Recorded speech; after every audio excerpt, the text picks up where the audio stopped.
Samajwadi party के मुखिया अखिलेश यादव बिजनौर की नगीना लोकसभा क्षेत्र के नाहटौर पहुंचे। अखिलेश यादव के नाहटौर पहुंचने पर नगीना लोकसभा से सपा प्रत्याशी पूर्व अपर जिला एवं सत्र न्यायाधीश मनोज कुमार, सपा जिलाध्यक्ष अनिल यादव, कांग्रेस जिलाध्यक्ष शेरबाज पठान, नगीना विधायक मनोज पारस, नजीबाबाद विधायक तस्लीम अहमद, पूर्व विधायक नईम उल हसन सहित आदि नेताओं द्वारा जोरदार स्वागत किया गया। अखिलेश यादव ने जनसभा को संबोधित करते हुए बीजेपी पर जमकर निशाना साधा। नाहटौर से जहीन अंसारी की रिपोर्ट। लगभग चंदा वसूल लिया और ये आज महंगाई दिखाई दे रही है। ये महंगाई किसी कारण नहीं है, बाजार के कारण नहीं है। ये जो बाजार में महंगाई दिखाई दे रही है, ये भारतीय जनता पार्टी की चंदा वसूली की वजह से महंगाई दिखाई दे रही है। क्योंकि जिनसे इन्होंने ठंडा लिया धरा के ठंडा के, उन्हीं लोगों को खुली छूट दे दी। जाओ जो मुनाफा कमाना चाहते कमा लो। और उसका परिणाम क्या है? क्या आज हमें और आपको महंगाई का सामना करना पड़ता है। ये वो लोग हैं जिन्हें कानून से लेकर के किसी की चिंता नहीं है, संविधान की चिंता नहीं।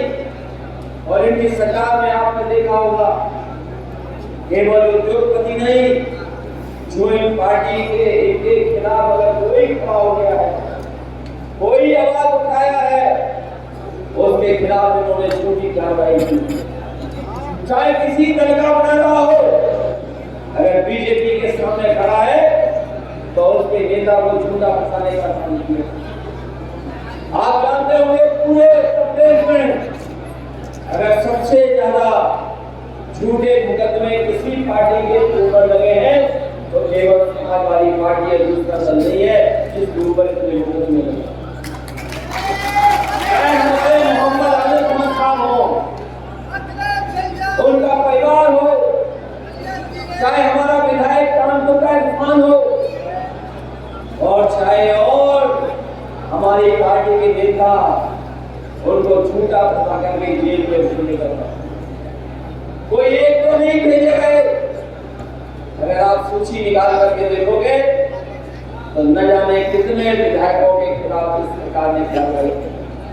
केवल कार्रवाई नहीं की, अभी हाल ही में आपने चुनाव देखा होगा, जब राज्यसभा का चुनाव आया था, यही भारतीय जनता पार्टी के लोग जिनके पास वोट नहीं था, ये चुनाव नहीं जीत सकते थे, लेकिन इन्होंने विधायकों को लालच देने का काम किया।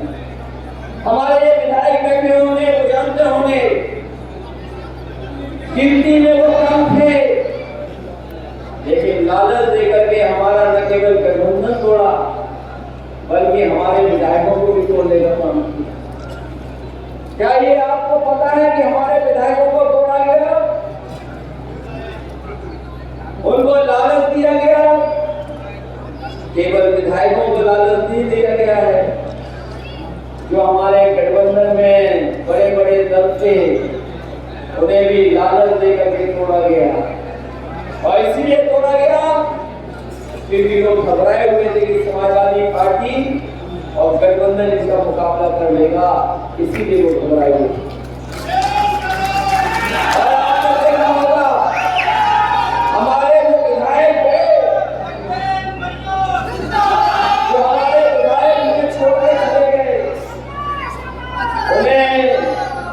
दिल्ली से सिक्योरिटी मिली, दिल्ली वालों को सिक्योरिटी मिली है, उत्तर प्रदेश से तो मिली है मिली सिक्योरिटी, लेकिन पैकेज में उन्हें दिल्ली से भी सिक्योरिटी मिली है। ये दिल्ली वाली सिक्योरिटी उन्हीं को मिलती है जो बीजेपी के सारे पर काम करते हैं, जो बीजेपी के सारे पर काम करते हैं, उन्हें दिल्ली वालों को सिक्योरिटी मिलती है। हमारे विधायक जो छोड़ के गए, आप पता कर लेना, सबको दिल्ली वाली सिक्योरिटी मिल रही है।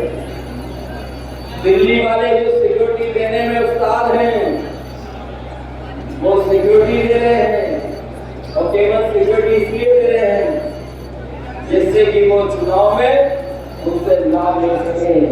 लेकिन जो माहौल है, जो परिस्थितियां हैं, जो हालात हैं जनता के सामने उसमें वो टिकने वाले नहीं हैं। इस बार किसान, नौजवान और अल्पसंख्यक मुसलमान भाई इस भारतीय जनता पार्टी को निपटाने का काम करेंगे। हमारी सीटों को हरा दिया गया। जिस विधानसभा में हम लोग रहते हैं, ये विधानसभा समाजवादी लोग जीत गए,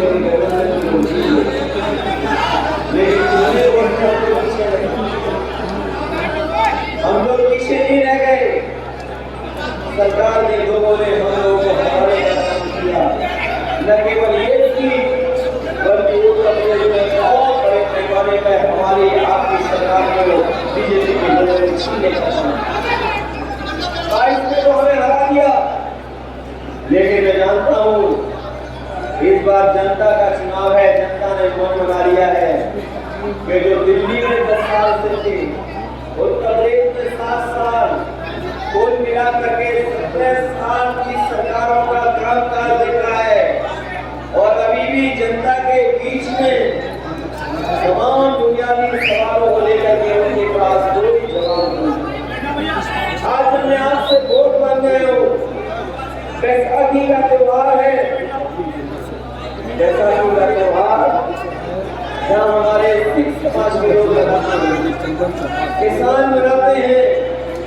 वही हरियाणा, पंजाब और तमाम उत्तर प्रदेश के हिस्से में हमारे हिंदू भाई भी ऐसे त्योहार को मनाने का काम करते हैं।